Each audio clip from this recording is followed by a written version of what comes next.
So I'm a fifth-year PhD candidate at the University of California, studying the interactions between plants and soil microbes and how drought affects these interactions. However, during my first year of my PhD, that's when I started getting involved in the science communication, because with my background of being an undocumented scientist, I had to do a lot of advocacy in order to advocate for myself and my position in science. And so this led to a lot of lobbying, it led to writing opinion pieces and sort of bleeding into the advocacy world, but I wasn't doing it directly with my science. And that's why I wanted to apply to the AAAS Mass Media Fellowship, because while I was doing the social justice work in my advocacy world, I wasn't being able to bring it together with my plant world. And coming into this fellowship was a way for me to write about social justice issues in a way that was different. My original interest for when I started with the Tribune was to cover issues about climate change, but it quickly turned into covering more about environmental news more broadly. So I got to cover pieces on sea lion poisoning, for example, because of toxic algal blooms,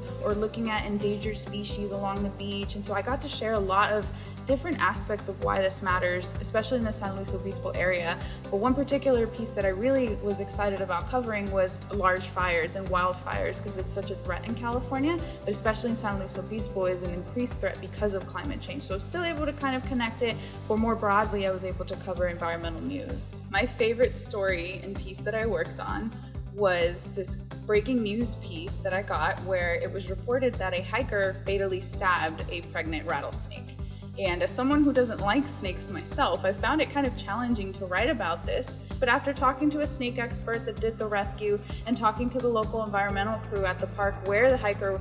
stabbed this snake, I was able to humanize the snake so that people can sympathize with the snake and be able to understand that this was a very serious issue. This fellowship experience is extremely valuable whether you're thinking of continuing on in academia or if you're trying to continue on in a science communication career, because you get to work on science communication all day long for the course of 10 weeks, which I feel like you don't really get if you're trying to do this at the same time of you doing your research, you're trying to do your science. So it was really nice to have this kind of fully immersive experience where all you get to do is focus on the science communication and get experience and advice from the people that are currently in it.